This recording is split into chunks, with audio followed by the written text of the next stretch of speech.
We're talking Elon Musk this time, going after multiple parts of the government over the weekend, then holding a spaces discussion happening on X, his own site, at midnight last evening. And Steve Kovacs stayed up late and is up early to tell us exactly what took place. Yeah, a lot took place here. I mean, I think the big headline, guys, out of this Twitter Spaces, it was supposed to be a status update on Doge, but really went after what Elon Musk called the fourth estate of the government and blaming them for a lot of stuff and calling USAID in particular a criminal organization. And the big headline out of here is that Elon Musk said that President Trump gave him the permission to end USAID. Now, this is an organization that distributes $40 billion a year in aid across the world for various charities and things like that. And he said he spoke with Trump, and Trump basically said, go ahead and gut it. We had all these reports over the weekend with Musk talking about sending his deputies into USAID, forcing people out, getting security clearances that maybe they shouldn't have. I have a letter from Senate Democrats to Marco Rubio, who are very concerned about this, asking for explanation. But that was the big thing. And then there was just a whole bunch of allegations without evidence kind of lobbed at USAID, calling it a criminal organization. Even at one point, Musk was saying that it provided funding to the Chinese lab in China, in Wuhan, where they think COVID came from, and therefore the U.S. indirectly funded the creation of COVID. Just a lot of wild stuff and a lot of wild accusations, which I will say, no evidence or real backing of what's going on here. But I think the main lesson here, guys, is a lot of interesting stuff said on this call, but we're really watching the Twitter playbook play out here. When Elon Musk took over Twitter 2.5 years ago, this fork in the road email, this idea of going into agencies, claiming fraud, even though there wasn't, not paying bills and things like that. We're seeing this play out now in the federal government from Elon Musk, and last night, this conversation around Doge and what's going on. It's the first of many, by the way. They're going to do this every week now, talking about it. Discuss in any detail what it means for him to have access to the Treasury's payment systems? They didn't get into that. That was another interesting. That is it might even be the main story that took place over the weekend, beyond obviously the tariff story, which is to say that his team is inside the Treasury payment system. There's been now a Treasury official who's departed as a result of. But the Treasury Secretary, Scott Bessent, apparently gave him the keys to the car here. But what that means, meaning, to me, there's one view, which is, are you in there to examine and understand how the system works, who gets paid, when they get paid, so that you can start to try to look at things?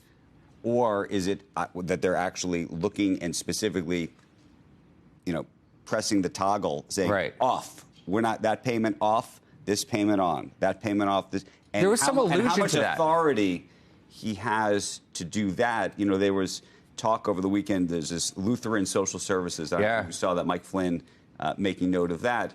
It's a service. The government, it's a not-for-profit. The government gives them money.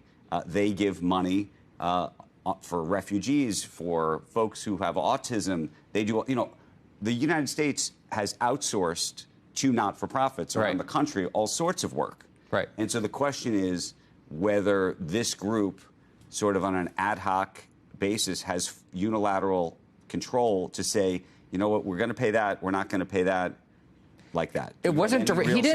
Yeah, it is. And he didn't directly address that yesterday, but what he did say was we're saving something like billions a day. And with the record, how he was saving, but with the recognition, though, that there's a $7 trillion in spending, and we're only cutting a couple billion a day.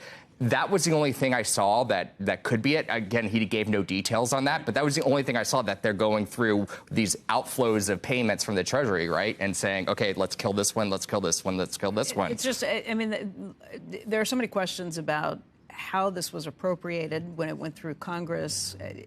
If you can do that, if the executive branch has the authority to do some of these things. Now, look, Elon Musk has made the point, live by the executive order, die by the executive order. So if you're something that was put in place by a previous executive order, the White House absolutely can strip that out. But if it was put in place by law, and USAID which it was signed into law and executive order. So there were two things. It was signed into law by Congress. There was also an executive order that went along with it. So that's where some of the confusion comes in. But there are senators who are raising questions about these. Yeah, and I have a letter from the Senate Foreign Relations, the Democrat leaders on the Senate Foreign Relations Committee, writing to Marco Rubio saying, why is this happening? How is this able to happen? We're not seeing much pushback on the Republican side, of course, and kind of allowing this to happen. In fact, yesterday, Musk was joined by Joni Ernst and Senator Mike Lee. So two Republican senators who were full-throatedly endorsing this. And again, there were some really wild accusations made. I mean, the COVID one I just mentioned about us sending money to China to create COVID. I mean, that is just one of the more ludicrous ones he said yesterday. I'm just more concerned about the payment system in a way, because ultimately, look, the agency, all of these different agencies authorize payments. Right. And historically, the payment system, meaning the Treasury's payment group, just made the payments. Their responsibility was not to ascertain whether it was a good payment or a bad payment, whether the money was being used effectively, not effectively. Congress said to spend it, we're spending it. Whether they liked the agencies or didn't like the agencies. I understand why using that prism, meaning, yes, if you have access to that area, you should be able to study in a that is the place you would go to study what's going on and to be able to identify potential places.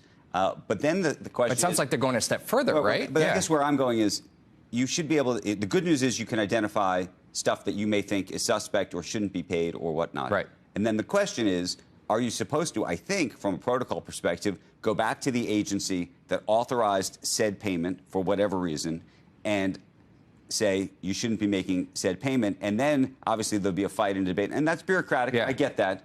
But that doesn't sound like what's happening. But can I say that? Because he's coming out here saying, I'm going to kill USAID. The president told me to kill this organization, and we're going to cut all the funding. This is very different than what we thought originally, which was this was going to be Simpson Bowles 2.0. Exactly. Which was ineffective, by the way. And by the way, it was completely ineffective, and President Obama chose not to follow the recommendations of that panel. They did not make this if the vote stands, you have to do an up-down vote that goes through Congress.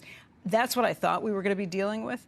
But then there were questions because at the same time, can you be in a position of making these and still own all the other, be involved in all the other organizations that he runs at the same time? That's another thing, too. But right now, I didn't hear anything last night that appeared to be in conflict with him running his other companies. There was the issue with the FAA and the director of the FAA kind of getting pushed out. I understand that. But last night on the spending side, it's like this is just going to be a committee that makes recommendations. And that does nothing. And that is how it was in theory set up, right? And that's how we understood it. And that was the immediate thing.